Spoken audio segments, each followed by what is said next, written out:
Hello, friends, a very warm welcome. In this series, we have taken up so many important topics.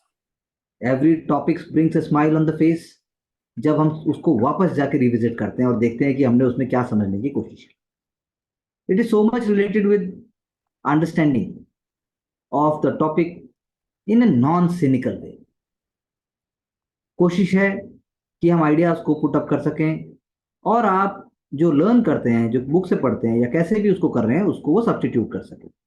In the same light सारे topics की एक spook model की तरह एक understanding है जिसके centre में है ह्यूमन बीइंग, जिसके सेंटर में है सोसाइटी, जिसके सेंटर में है सिविलाइजेशन. पॉलिटिकल थ्योरी भी हम कर सकते हैं. इसी कॉन्टेक्स्ट में हम अब मार्क्सिस्ट थ्योरी की बात करेंगे, उसके इवोल्यूशन, उसके आइडियाज की चर्चा करेंगे and we will try to understand how we can take it forward. Yes, sir. Thank you, sir. Giving the baton in the hands of Ashik, he is starting it. Sir. So we had discussed two ideologies.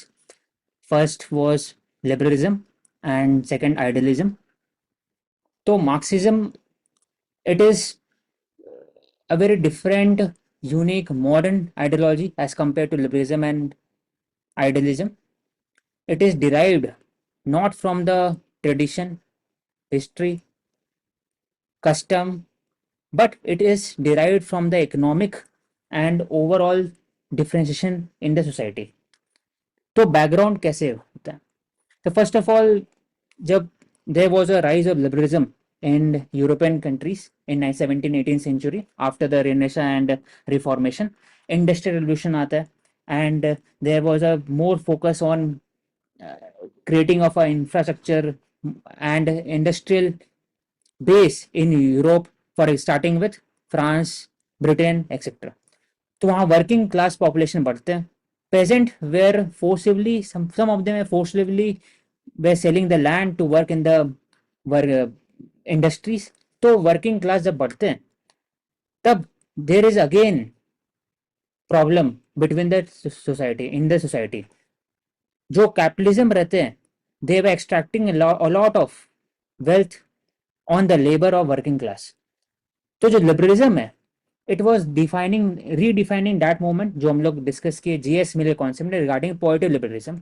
उसी समय में 18th-19th century का talk starting phase में ही there was again talk कि जो capitalism का बात हो रहा था कि जब आप फ्री हैंड देंगे कैपिटलिज्म को, there will be increase prosperity and economic redistribution and prosperity among the all section of society. लेकिन ऐसा हो नहीं पा रहा. क्या हो रहा है कि there is a increase in equality in society. Worker class उनके जो वेजेस है वैसी है, लेकिन जो मिडिल क्लास है उनके वेज, उनके जो प्रॉफिट है वो बढ़ते जा रहे हैं. तो again there is a high differentiation. तो उसी में से there were various kinds of socialist, starting with the French revolution 1789. French socialist, वहां से ट्रेडिशन स्टार्ट होता है when they were criticising the new establishment capitalist model. पहले जो फ्रेंच रिवॉल्यूशन के पहले जो यूरोप था, it was a old Europe, old regime that was dominated by feudal element. लेकिन जो इंडस्ट्रियल रिवॉल्यूशन आता है तो फ्यूडल एलिमेंट टूटते हैं और न्यू एलिमेंट आता है सोसाइटी के अंदर. उनका नाम उनका होता है bourgeois classes, that is capitalist classes, middle classes, business classes and second proletariat, that is working classes. तो उसी समय से French socialist Babeuf, Proudhon, they criticise the private property. They criticise की जो कैपिटलिस्ट है उनके हाथ में नहीं होना चाहिए means of production. The means of production should belong to the working class, should belong to the society as well. जो कैपिटलिस्ट है वो सिर्फ और सिर्फ लग्जरी प्रोडक्ट और बाकी फिर जो फ्यूडल लॉर्ड है उसको क्रेडिट करते हैं, not crediting to the working class या अदर सेक्शन ऑफ सोसाइटी. तो अलग अलग मॉडल स्टैब्लिश हुआ था. रॉबर्ट ओवेन उस समय एक मॉडल सोसाइटी क्रिएट करना चाह रहे थे ब्रिटेन में, और on the basis of cooperation कि आप स्टेट के ऊपर डिपेंडेंट नहीं रहेंगे, आपस में जो सोसाइटी है मीन्स प्रोडक्शन उन्हीं कंट्रोल में रहेगा. वो ब्रेड, दूध, मिल्क, हनी सब खुद ही प्रोड्यूस करेंगे, खुद ही बेचेंगे और खुद ही एक सेल्फ सफिशिएंसी इकोनॉमी प्रोड्यूस कर सकते हैं. एग्जाम्पल आज के समय में बोला जाए तो गांधीयन मॉडल एक तरह से, वैसे ही ओवन के मॉडल उस समय, लेकिन सक्सेसफुल हो नहीं पाया. क्यों? क्योंकि अल्टीमेटली जो रॉ मटेरियल है, some kind of raw material are dependent on the state as well as from other section of society. तो उसी समय फिर when there was a increase differentiation in society, तो कहीं ना कहीं स्ट्राइक चल रहा था छोटे मोटे लेवल पर। तो at the same time Karl Marx उस समय वो डिटरमाइन करते हैं कि ओवरऑल जो industrial revolution that has started from Britain, उसके बाद फिर फ्रांस में आया, और उसके बाद फिर फ्रांस से फिर जो एक्स्ट्रा जो मॉनेटरी बेनिफिट हुआ है वो they were invested in other industrial classes, for example in Germany, Italy, in US, in Spain etcetera. वहां पर भी there is increase working class population. तो उस समय कार्ल मार्क्स हैव डिटरमाइंड कि there will be certain kind of revolution which will qualitatively change the overall structure of society.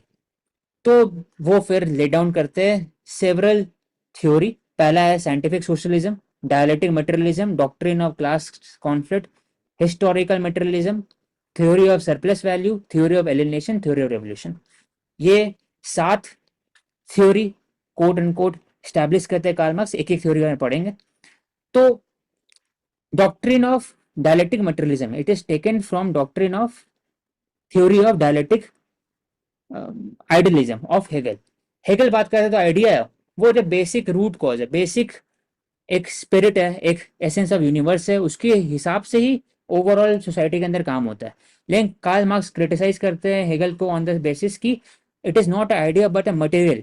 जो matter है it determines overall structure of society. जिसके हाथ में control होता है इकोनॉमिक मीन्स, उसके हाथ में ही ओवरऑल स्ट्रक्चर जो, फॉर एग्जाम्पल रिलीजन, स्टेट से लेकर के civil society, NGO, media, press etcetera, सब उन्हीं कंट्रोल में होता है।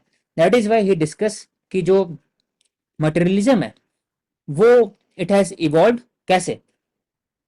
फर्स्ट ऑफ ऑल डायलेक्टिक मतलब कि थीसिस दिया जाएगा एक, और उसका काउंटर आर्गुमेंट होगा। दोनों मिलकर जो सिंथेसिस बनेंगे वो भी पहला थीसिस बन जाएंगे, जैसे हम लोग बात किए थे इन हेगल आइडियलिज्म में। यहाँ बात की रिगार्डिंग द मैटर। तो मैटर अगर हम बात करते हैं हिस्टोरिकल मटेरियलिज्म के अंदर में, तो पहले स्टार्ट होते हैं प्रिमिटिव क्लास। जिस समय कोई क्लासेस सोसाइटी था, स्टेट ऑफ नेचर में लोग एक दूसरे पर डिपेंडेंट थे, they were using the barter system with each other, तो कोई क्लास नहीं था। उसके बाद जब सोसाइटी इवॉल्व होता है, they become slave owning society. वहां पर फिर नया वो एक तरह थीसिस को कोट एंड कोट थीसिस जो स्लेव ओनिंग सोसाइटी है उनको वो तोड़ने के लिए आते हैं feudal society, when there is a feudal class and the serf class. उसके बाद फ्यूडल क्लास बन जाते हैं सिंथेसिस।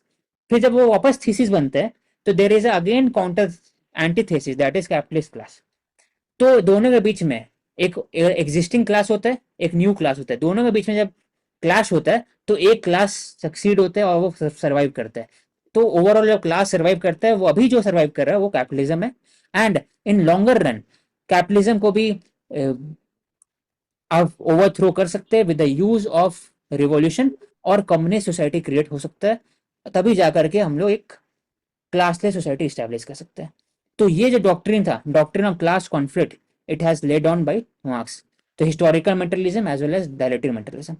तो डायलेक्टिक मटेरियलिज्म इज फिलोसफी।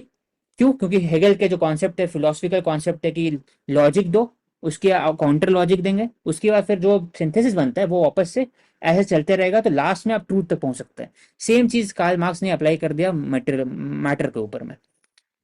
उसी को यूज किया with regarding to the class structure that has been evolving in last thousands of year. तो उसको हिस्टोरिकल मेंटलिज्म हो गया।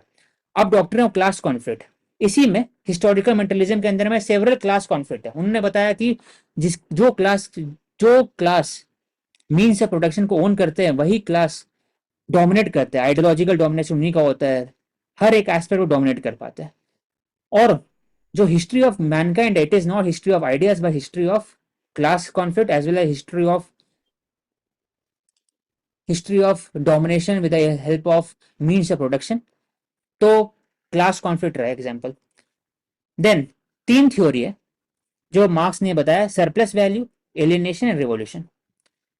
तो वो बात करते हैं 18-19 सेंचुरी में कि क्या स्थिति है, क्या ओवरऑल बोल सकते हैं कि वर्कर और कैपिटलिज्म के बीच में इशू क्यों हो पा रहा है। तो पहली बात यह है कि जो वर्कर है उनके पास वही ऐसा एक मीन्स ऑफ प्रोडक्शन में एक पार्ट होता है that is lively, that is living being. Other than that जो रेंट डिराइव फ्रॉम लैंड या फिर कैपिटल, ऑन्टरप्रनरशिप, ये तीनों होता है, ये इनर्ट है। तो विदाउट वर्कर बाकी तीनों कुछ प्रोड्यूस नहीं कर सकते हैं। तो वर्कर ही ऐसा एक एलिमेंट है that produces certain kind of goods which is beneficial to society. लेकिन प्रॉब्लम क्या है कि वर्कर को वेज मिल जाता है, लेकिन बाकी तीनों है, फॉर एग्जाम्पल कैपिटल, उससे रिटर्न मिलता है, लैंड से रेंट मिलता है, और जो आप ऑन्टरप्रनरशिप आप कैपिटल लगाते हैं उससे आपको रिटर्न मिलता है, तो वह प्रॉफिट मिलता है। ये जो तीनों हैं ये लेके जाते हैं बोर्जुआ क्लासेस। तो कार्ल मार्क्स बोलना चाहते हैं कि जो सरप्लस वैल्यू है that is created from the land, from from land capital and entrepreneurship, it is taken by the bourgeois classes but not redistributed among the worker. इसलिए surplus value एक तरह से it is bias towards the capitalist society, और जो bourgeois classes it is not redistributed. That is why he criticise कि worker अगर own करेंगे means of production को, तो जो सरप्लस वैल्यू होगा वापस से दो में डिवाइड होगा। एक तो वेजेस अच्छे से दे पाएंगे वर्कर को, दूसरा वापस से आप R&D कर सकते हैं, वापस से इन्वेस्ट कर सकते हैं in the existing model. Second दो आता है theory of alienation. Theory of alienation discuss करते हैं रिगार्डिंग द वर्कर पर्सपेक्टिव। कैसे? जो अकॉर्डिंग टू कार्ल मार्क्स जो वर्कर है, जो बेसिक फंडामेंटल जो राइट्स है उनका, वो फ्रीडम है, उनका लाइवलीहुड है, वो कुछ भी कर सकते हैं अपना लाइफ को लेकर के, वो अपने जो पोटेंशियल है with regarding to crafts, artisan, जो चाहते हैं पेंटिंग करना चाहते हैं सब कर सकते, लेकिन वो कर नहीं सकते। क्यों? क्योंकि जो कैपिटलिस्ट मॉडल के अंदर में whole structures it defined on the basis of economic means.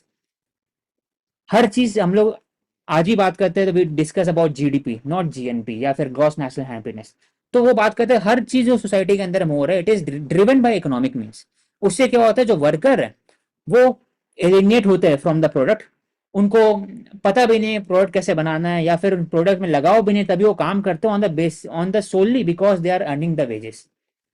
तो वो प्रोडक्ट से एलिनेट हो जाते हैं as compare to those who are creating a product from themself. For example artisan जो घड़ा बना रहे हैं, या फिर जो उनका कोई स्किल है कुछ पर्टिकुलर जॉब में, तो आप वर्कर जो होते हैं वो प्रोडक्ट से एलिनेट हो जाते हैं। वर्कर जो दूसरे वर्कर से एलिनेट हो जाते हैं। जब फैमिली ओरिएंटेड जब बिजनेस चलाते हैं उसमें फैमिली एक साथ काम करते हैं, उससे ओवरऑल जो स्किलिंग है वो फैमिली के अंदर में रहता है और सोफिस्टिकेशन होता रहता है। लेकिन वर्कर आपस में हायर एंड फायर होता है जिसके कारण न्यू वर्कर आते हैं, तो एक तरह से एलिनेशन होता है वर्कर के बीचों बीच, तो फेटर्निटी नहीं कम हो जाता है। तीसरा बोलता है कि जो alienation of worker from himself, जो चाहते थे कि पोटेंशियल अचीव कर सके कर कर सकते थे अपने जिंदगी में, वो पूरा कर नहीं पा रहे। वो सिर्फ और सिर्फ एक मैनेजमेंट ऑफ वर्कर और basic basic necessity, basic material necessity को पूरा करने के लिए उनका पूरा लाइफ बीत जाता है। That is why he talked about कि अगर worker class will own the means of production, उससे क्या होगा कि बेसिक नेसेसिटी पूरा होगा सबके लिए, एट द सेम टाइम जो उनके पास जो एक्स्ट्रा समय मिलेगा वो फिर अपने कुछ प्रोडक्टिव वैल्यूज में डाल सकता है, और बाकी फिर खुद इनोवेट कर सकते हैं, लिटरेरी हो गया या फिर अदर एस्पेक्ट ऑफ लाइफ को अचीव कर सकता है। तो थ्योरी ऑफ एलिनेशन होता है। Then regarding theory of revolution he talked about कि जो revolution that will be brought in society it will be leaded by worker, proletariat, not peasant. क्यों? क्योंकि जो वर्कर क्लास है उनके पास कोई लैंड नहीं है, पेजेंट के पास लैंड है, वर्कर के पास मीन्स ऑफ प्रोडक्शन नहीं है, वर्कर के पास कोई सस्टेनेबल इनकम नहीं है, they are totally dependent on capitalist class. That is why whole revolution will be brought by the proletariat class. और मार्क्स बात करते हैं कि there will be a revolution in every capitalist model. कब होगा? Then there is a stagnation in capitalist model regarding the production. उसके बाद the management वो पूरा नहीं कर सकते, तो उस समय there will be a revolution by the working classes, और उसके बाद मीन्स ऑफ प्रोडक्शन और जो management it will be taken over by the working classes. और that at that time the over जब बोल सकते हैं जो वर्कर है they will ensure strict law and order, strict regulation और वो काम करवा सकते, बाकी लोगों को स्ट्रिक्टली इन्फोर्स कर सकते। और जब कम्युनिस्ट स्टेट स्टैब्लिश होगा शॉर्ट टर्म के लिए, उस समय it will be mandatory for everyone to work. लेकिन लॉन्ग टर्म में धीरे धीरे there will be a receding of the state and overall communist society will be created, जिसमें क्लासलेस सोसाइटी होगा। तो मीन्स बस एक बीच के लिए शॉर्ट टर्म के लिए कम्युनिस्ट स्टेट प्रोवाइडेड होगा। लेकिन प्रॉब्लम इसका क्या हुआ कि आज तक में क्लासलेस सोसाइटी पहुंच ही नहीं पाया, क्योंकि कम्युनिस्ट स्टेट ही तक रुक गया रेवोल्यूशन, उसके आगे गया ही नहीं कभी। चाहे वो यूएसए का एग्जाम्पल ले लो, नॉर्थ कोरिया का एग्जाम्पल ले लिए, क्यूबा का एग्जाम्पल ले लिया, हर एक एग्जाम्पल ले लिया, उसमें कम्युनिस्ट स्टेट ही रुका, उससे आगे कम्युनिस्ट सोसाइटी बन ही नहीं पाया, क्लासलेस सोसाइटी बन ही नहीं पाया। तो ये हो गया Marxist. Then another one regarding की state and society and ideology, तीनों में कनेक्टिविटी क्या है। मार्क्स टॉक्स अबाउट कि जो बेसिक बेस मॉडल है सोसाइटी का, that is economic, that is means of production and relation of production. Means of production मतलब land, labour, capital, entrepreneurship. Relation of production bourgeois classes, working classes, peasant etcetera. And जो super structure है उसको हम लोग बोल सकते हैं with regarding to the state, politics, religion and media. तो जो बेस है that derives the everything on the super structure. जो हम लोग स्टेट का बात कर सकते हैं, पॉलिटिक्स बात करते हैं, religion, it is driven by the ones who control the base. For example, आज में अगर इसको एग्जाम्पल क्रिटिक लिया जाए प्रेजेंट टाइम में, तो जो इकोनॉमिक मॉडल बिलियनर है, कहीं ना कहीं उनका भी डिटर्मिनेशन रहता है, उनका भी डिटर्मिनेशन रहता है with regarding to the narrative setting in a country. और वो इन्वेस्ट करते हैं हर अलग थिंक टैंक के अंदर में, मीडिया के अंदर में, रिलीजन के अंदर में, डोनेट करते हैं, पॉलिटिकल पार्टी डोनेशन करते हैं। तो कहीं ना कहीं जो सुपर स्ट्रक्चर है depend on the means of production of the base. तो ये एक मॉडल हो गया जो मार्क्स ने बताया। We have discuss this one, theory of surplus value, theory of alienation. And Friedrich Engel एक बहुत इंपॉर्टेंट थिंकर है, मार्क्सिस्ट थिंकर है। वो मार्क्स के साथ अलग अलग थ्योरी के बारे में बात किए थे वो, लेकिन मार्क्सिस्ट थ्योरी है he has applied in society critic. Marks ने इकोनॉमिक क्रिटिक के बात किया, इकोनॉमिक डिटर्मिनेशन के बात किया, एंगल ने उसको यूज किया कि कैसे economic domination of the capitalist class के अंदर में there is a origin of patriarchy, there is origin of women centric family, male centric family system, there is origin of religion as a tool for control in society। तो उन्होंने डायरेक्टिक materialism को use करके super structure को define करने की कोशिश किया। यहाँ पर मार्क्स ने बेस को डिफाइन करने की कोशिश किया, एंगल ने सुपर स्ट्रक्चर को कोशिश किया। अब आते हैं important another thinker, Lenin. Lenin famous क्यों है? Lenin is the first one two establish a concrete Marxist state on the principle of Karl Marx. He was the first one to apply Marxist theory in practical sense, तभी इसको praxis बोलते हैं, और on the basis of Vanguard party. तो इनमें और Karl marks में क्या फर्क है? तो कार्ल मार्क्स डिस्कस कि there will be a revolution led by proletariat. Lenin said, Lenin criticise Marx and he included peasant also, क्योंकि उन्होंने बताया कि हर एक कंट्री के अंदर में डिफरेंट स्ट्रेटिफाइड सोसाइटी है। तो वो बात कर रहे थे वेस्टर्न कंट्री के हिसाब से, जो रशिया के अंदर पेजेंट कुलक, वो बहुत बड़े पॉपुलेशन है, और वर्किंग क्लास है, दोनों का इंपॉर्टेंट रोल है।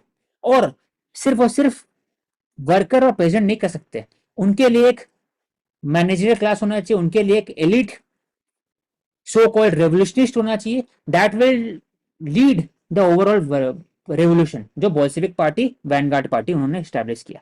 और वो बात की है कि जो वैनगार्ड पार्टी होगा it will be based on democratic centralism. Centralisation नहीं होगा, सेंट्रलिज्म मतलब जो लीडरशिप बोलेंगे वही ऊपर से लेकर नीचे तक, on the first year, second year, third local body और नीचे ग्रास रूट लेवल पर सबको को मानना पड़ेगा। That is why it is called as democratic centralism. Then he discuss की जो कैपिटलिस्ट मॉडल है वर्ल्ड वाइड, उनका जो लास्ट स्टेज है दैट इज इंपीरियलिज्म। कैपिटलिस्ट खुद में सक्सीड नहीं कर सकते, क्यों? क्योंकि उनको रॉ मटेरियल चाहिए। रॉ मटेरियल अगर अपने अंदर नहीं है तो कहां से जनरेट करेंगे? कर नहीं सकते। That is why they are dependent on the African and Asian country. और फिर एशियन कंट्री डिपेंडेंट होंगे तो they will send military, they will send other kind of activity in that country, and they will manipulate the overall economic structure so that the capitalist model is getting benefited in mother country. तो concept imperialism उन्होंने बताया कि capitalist का एक रूप है imperialism. That is why we need revolution not in only develop country but also in the developing as well as colonise country.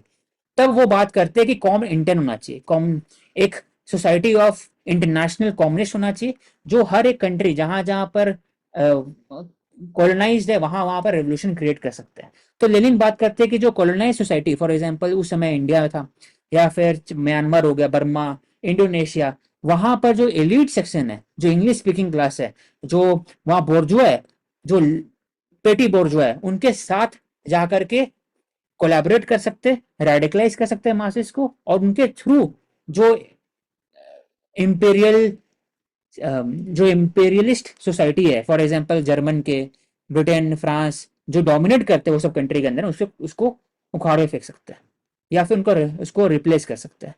तो ये बात करते हैं रिगार्डिंग लेनिन कि there will be a perpetual revolution, there will be revolution around the globe. तो वो revolution सिर्फ Russia में होना चाहिए, हर जगह होना चाहिए. That is why he created a comment. तो लेनिन का आइडियोलॉजी होगा. लेकिन इसी के बेसिस पर रोजा लग्जमबर्ग ने क्रिटिसाइज किया लेनिन को. इंपॉर्टेंट थिंकर ये भी है.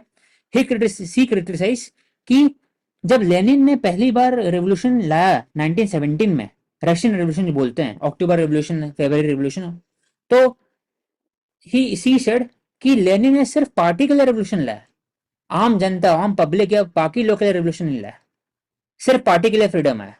दूसरा, उन्होंने बताया कि जो democratic centralism it is basically dictatorial, वहां पर इलेक्शन नहीं है, ना ही कि डेमोक्रेसी है बिटवीन द पार्टी स्ट्रक्चर, आप क्रिटिसाइज नहीं कर सकते. तो ये कैसा फ्रीडम है, वो क्वेश्चन उठाती है.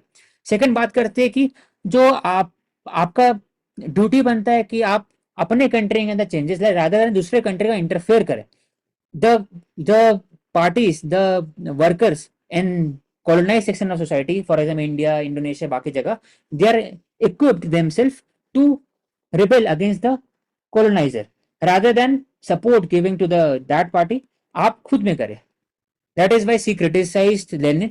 और सी डिस्कस की जो बॉल्शेविक पार्टी है वो एक तरह से टिरनी बन चुका है. क्यों? क्योंकि वो एक आइडियोलॉजी, लेनिन मार्क्सिस्ट आइडियोलॉजी पर चल रहे हैं. उसमें कोई एक तरह से फ्रीडम ऑफ स्पीच, एक्सप्रेशन वो डिटरमाइन नहीं हो पा रहा है. तो ये क्या दिखाता है, क्या यहाँ पर फ्रीडम क्या है? तो फिर क्वेश्चन उठाती है लेनिन के ऊपर में. देन लेनिन के बाद 1924 में लेनिन का डेथ हो जाता है, तो स्टालिन आता है. तो उनके जो जो socialism Marxist structure totally different है. वो बात करते हैं कल्ट बेसिस पर, वो बात करते हैं कि स्टालिनिस्ट, वो बात करते हैं consolidation of Marxist revolutionary in that country only. जरूरत नहीं है बाकी कंट्री के अंदर रेवोल्यूशनरी क्रिएट करे. And during Stalin period he tried to consolidation of socialist bloc. He increased economic concentration. He laid down the foundation of strong state, centralization, socialist state, and even collectivization of the agriculture. तो cold war उसी में start होता है and there is again clash and rivalry between the western bloc and eastern bloc. तो हम लोग जब cold war जब करेंगे तब डिस्कस करेंगे. देन अनदर एक इंपॉर्टेंट थिंकर और जो लीडर भी थे वो चाइना के, माओ जेडोंग. वो कैसे डिफरेंट है लेनिन, मार्क्सिस्ट और स्टालिन से? तो माओ बात करते हैं he led on the process of dialectic social contradiction. वो बात करते हैं कि ऑलरेडी आइडियाज बहुत है. लेनिन के अपने आइडिया है, मार्क्सिस्ट के अपने आइडिया है, सोशलिज्म का अपने आइडिया है, कैपिटलिज्म का अलग अपने आइडिया है, चाइनीज पीपल का अपना एक प्रायोरिटी है, और जो लोग बैठे हुए जर्मन के अंदर में, जो लोग बैठे हैं रशिया के अंदर में, और दे आर डिटरमाइनिंग कि क्या चाइना के लिए सही होना चाहिए, तो वो अपने. तो ही डिस्कस की ये कॉन्ट्रडिक्शन है इवन इन मार्क्सिस्ट फिलोसफी. तो on the basis of that he stayed कि जो मार्क्सिस्ट होना चाहिए that will be based on the Chinese centric, Chinese people centric. That is why he talked about rural people, people's revolution. Peasant का role बहुत ज्यादा होगा इसमें as compared to workers role. He talked about कि grassroots level से आप democracy लाएंगे, red army create करेंगे. That is why he created a red army that was fighting against the KMT, जो उस समय वेस्टर्न सपोर्टेड लीडर थे. Singh Yat-sen. He talked about true democracy, that is democratic dictatorship including all section of society. Marks बात करते हैं worker, Lenin बात करते हैं वर्कर एंड पेजेंट, लेकिन माओ बात करते हैं सबको लिए, विमेन भी, वर्कर भी, पेजेंट भी, मिडिल क्लास भी, सबको एक ही के अंदर आएंगे. तो पार्टी कंट्रोल रहेगा ओवर, यूनाइटेड फ्रंट रहेगा. On the basis of that Maoism also discuss. Karl Marx सिर्फ बात करते कि इकोनॉमिकली अगर आप रिप्लेस कर देंगे बोर्जो क्लासेस को तो आप सक्सेसफुल हो गए. लेनिन बात करते जरूरी नहीं है, आपको करते रहना पड़ेगा. माओ बात करते हैं कि सिर्फ सिर्फ इकोनॉमिक रिप्लेस करना नहीं पड़ेगा, आपको आइडियोलॉजिकली रिप्लेस करना पड़ेगा. तो he discuss the theory of purging the superstructure. For example religion हटाना पड़ेगा सोसाइटी से, मानसिकता से. आपको डी लर्निंग करना पड़ेगा, आपको प्रोपेगेंडा यूज करना पड़ेगा, red propaganda, Marxist propaganda, Maoist propaganda among the society. आपको डॉक्ट्रिन ऑफ रेवोल्यूशन हर बच्चों को सिखाना होगा. तो on the basis of that great leap forward और 100 फ्लावर कंप्लेन उन्होंने किया था, जो हम लोग जब आगे बात करें तो वी विल डिस्कस. देन अभी तक जो भी हम लोग बात की, it was basis on historical materialism, कि ऑन द जो बेस है it is on the basis of class struggle. पिछले 1000 साल में जो भी स्ट्रगल हुआ it is on the basis of class struggle, और जो class determines the whole superstructure. लेकिन ग्राम्स की बात करते हैं, बहुत फेमस थिंकर है फ्रॉम इटली. ही डिस्कस कि सिर्फ और सिर्फ इकोनॉमिक स्ट्रक्चर डिटरमाइन नहीं करता है सुपर स्ट्रक्चर को, और भी एरियाज है, वो कल्चर भी डिटरमाइन करता है, आइडियोलॉजी भी डिटरमाइन करता है. Until unless there is a overall removal of cultural hegemony ideology, आप न्यू सोसाइटी को स्टैब्लिश नहीं कर सकते. That is why he establish dialectic idealism and Marxism ideology. वो बात करते हैं कि जो जो बेस है वो तो इकोनॉमिक बेस रह गए, जिसमें रिलेशन ऑफ प्रोडक्शन और मीन्स प्रोडक्शन रह गई.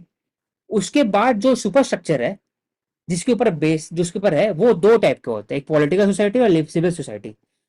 Political society for example state, जो it is based on coercion, it is based on rule, law and order, it is based on doctrine of authority. Where a civil society जो होता है it is based on legitimacy, it is based on intellectualism. Intellectual thought को promote करने के लिए होता है. कि फॉर एग्जाम्पल कोई किंग है, नेपोलियन है. अब नेपोलियन अगर फ्रांस में आते हैं तो वो चाहेंगे कि जो आर्टिस्ट है या फिर जो एग्जिस्टिंग क्लास ऑफ पीपल है they will support him in the reign. That is why he will create a organic intellectual so that जो मासेज है they will follow the organic intellectual. Organic intellectual कौन होते हैं? That is derived from the masses. Peasant leader example, worker leader, union leader example. तो वो determine करेंगे, वो direction देंगे मासेस को. तो स्टेट जो होगा दैट विल डिटरमाइन, जो रूलिंग क्लास होगा दैट विल डिटरमाइन कि ऑर्गेनिक इंटेलेक्चुअल कौन होंगे. And according to organic intellectual they will use cultural hegemony, ideological hegemony over the masses. तो ये जो एस्पेक्ट है ये कार्ल मार्क्स ने नहीं बताया था. कार्ल मार्क्स ने सिर्फ यही बताया था कि इकोनॉमिकली अगर आप रिप्लेस करेंगे बोर्जुआ को तो आप सक्सेसफुल होगा. लेकिन ग्राम्स्की ने नहीं बोला सिर्फ इकोनॉमिक रिप्लेस करेंगे तो सक्सेसफुल जरूरी नहीं है. क्यों?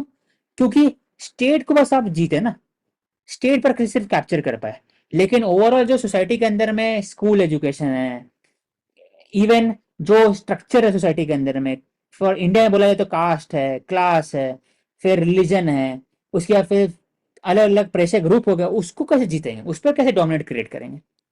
That is why he discuss कि आप उसमें रेवोल्यूशन क्रिएट करें. कैसे रेवोल्यूशन क्रिएट करेंगे? तो दो टाइप ऑप्शन है, वॉर ऑफ पोजिशन और war of manoeuvre.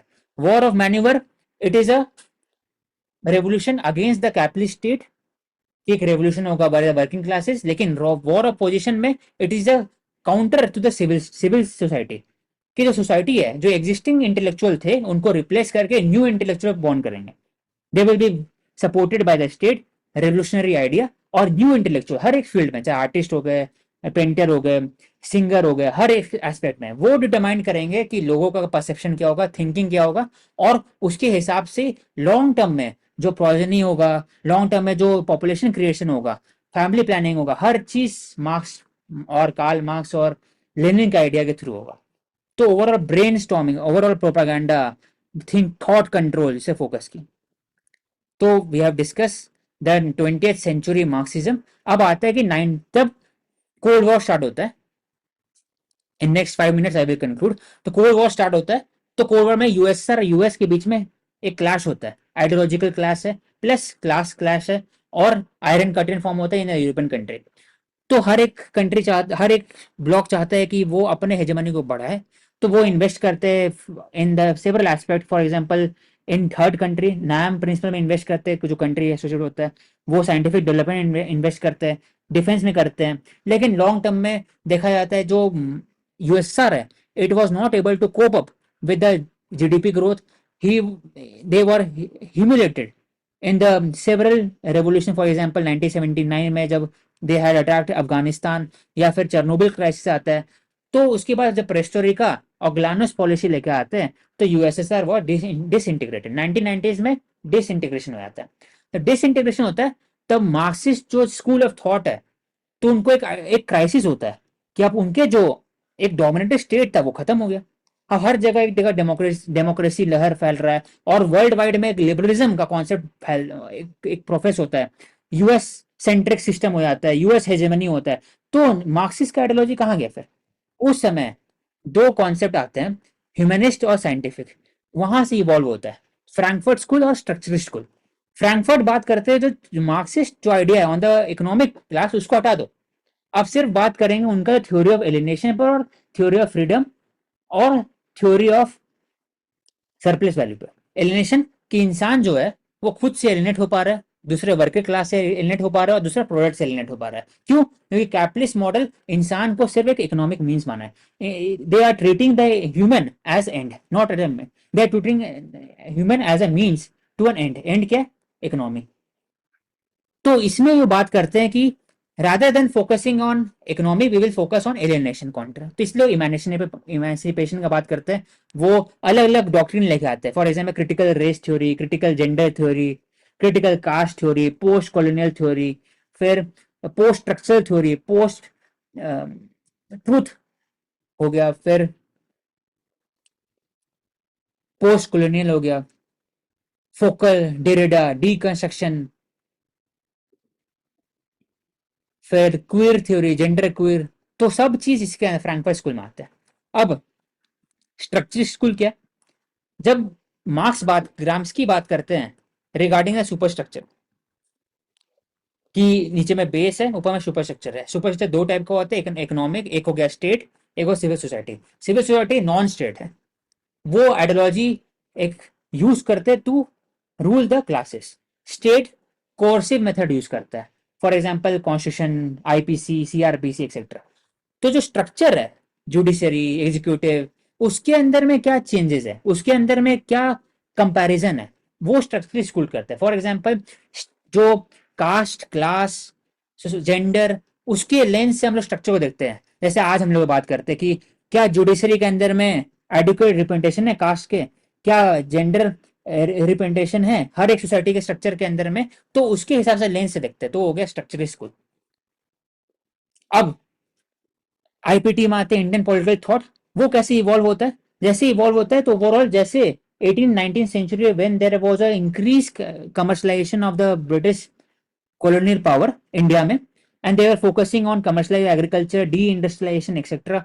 Small industry जो क्रिएट होता है by the Indian mills, Bombay mill हो गया, कलकत्ता में हो गया, मुंबई, फिर अहमदाबाद हो, टेक्सटाइल, सूरत टेक्सटाइल एक्सेट्रा, हर जगह वर्किंग क्लास पैदा होता है। तो वर्किंग क्लास जब बढ़ते हैं तो एनएम लोखंडे स्टार्ट करते हैं वर्किंग क्लास पॉपुलेशन, उनके स्ट्रैटेजी। उसके बाद फिर उनका जो एक डिमांड होता है, राइट्स होता है, they are created by factory act 1881 1882।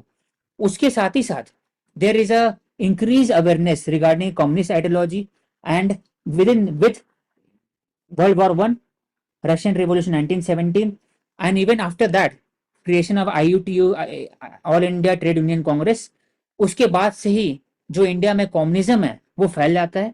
और जो कम्युनिस्ट है दो टाइप से एग्जिस्ट करते हैं, एक हो गए एम एन रॉय, भगत सिंह, और डिफरेंट डिफरेंट रेवोल्यूशनरी इंडिया में आते हैं। For example Kanpur conspiracy etcetera, Meerut conspiracy, और दूसरा कि पोस्ट इंडिपेंडेंस के अंदर में communist party of India, communist party of marks, ये दो इंपॉर्टेंट आते हैं। दोनों में फर्क क्या है कि दोनों बात करते हैं सेंट्रलाइजेशन, दोनों बात करते हैं लैंड रिफॉर्म, उसके बाद फिर nationalisation of banks, air, mining, coal etcetera, planning commission, फिर कलेक्टिवाइजेशन ऑफ एग्रीकल्चर, हर एक एस्पेक्ट बात करते हैं, लेकिन अप्रोच डिफरेंट रहता है। मार्क्सिस्ट का जो एग्जिस्टिंग क्लासिकल मार्क्सिज्म है उस पर फोकस रहता है। CPI communist party of India का लेनिन प्लस मार्क्सिस्ट, उनका जो आइडिया वो फॉलो करते हैं। एक और है सीपीआई मोइस्ट, मोइस्ट मतलब जो मो को फॉलो करने वाले हैं। तो मो को फॉलो करने वाले थोड़ा रेडिकल है। नक्सलबाड़ी अपराइजिंग होता है 1965, वहां से मोइस्ट इंसरेंसी बढ़ता है इंडिया में, तो it took a very radical step, तो इंडिया ने उसके ऊपर में यूएपीए लगाया और इट इज एक तरह से अनलॉफुल इन इंडिया। तो करेंटली अगर बोला जाता है प्रेजेंट केस में मार्क्सिज्म आइडियोलॉजी क्यों इंपॉर्टेंट है, तो ओवरऑल बात किया है तो हर एक एस्पेक्ट सोसाइटी के अंदर में there is a alienation regarding the middle class, individual mental health का इशू है, जेंडर डिस्फोरिया का इशू है, regarding caste, critical caste analysis हो गया, critical race theory, critical class theory, हर एक एस्पेक्ट में मार्क्सिज्म प्रिंसिपल यूज होता है of Gramsci as well as Karl Marx. तो करेंटली पर्सपेक्टिव में मार्क्सिस्ट और थ्योरी को प्रमोट कर सकते हैं और उसको सस्टेन कर सकते हैं। We are finished. So M N I Roy think को wonderful. ह्यूमनिस्ट के Yeah, अंदर उसको मिनट्स में ले लेंगे। मैंने कहा हाँ sir, wonderful flow and lot of ideas, lot of ground stroke examples. So I enjoyed the whole overview. And let's go with the question. I hope Karna will also be able to make sense out of it when she's going to listen to it again and again. जब उसे 2 बार 3 बार 4 बार 5 बार, like we I say to all my other students and also listeners, it's not easy. It seems very easy. It seems like a cakewalk. But when you walk on the cake, you can't eat it. हमें वो cake पे walk करना है कि walk भी कर लिया और हम केक भी खा गए। बहुत मुश्किल है, लेकिन हम करने की कोशिश कर रहे हैं। So picking up the question here, okay,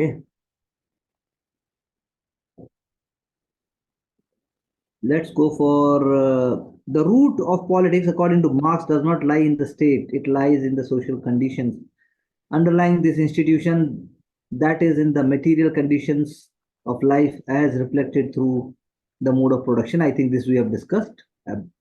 yes sir, Let's take question number 10 लेते हैं चलो। According to, we have to be little quick. According to Gramsci, hegemony is primarily based on the organization of consent. Comment. We have to be quick, within a minute please. yes sir, hegemony is on the basis of legitimacy, और legitimacy provide करते हैं various intellectual, वो consent provide करते हैं from the masses, कैसे, organic intellectual के through in the super structure में बना देंगे। सिविल सोसाइटी है और वो डिमांड करते हैं कि जो क्लास सोसाइटी के हैं, फॉर एग्जाम्पल प्राइवेट क्लास हो गए, कैपिटलिस्ट क्लास होते हैं, उनको कैसे हेजेमनी क्रिएट करे हर एक एस्पेक्ट में, थिंकर, सोशल एंटरप्रेन्योर हो गए, फिर आर्टिस्ट हो गए, लैंग्विस्टिक हो गए, Okay. हर एक एस्पेक्ट में से। तो Good. ठीक है, ठीक है, I got some ideas. So wonderful to have all of you with here in understanding part, और अब हम move करेंगे next session की तरफ very soon. Socialism, Yeah, sure. We will take up the next one, and wishing all of you all the best. Keep watching, keep learning, get back for any critical understanding and support.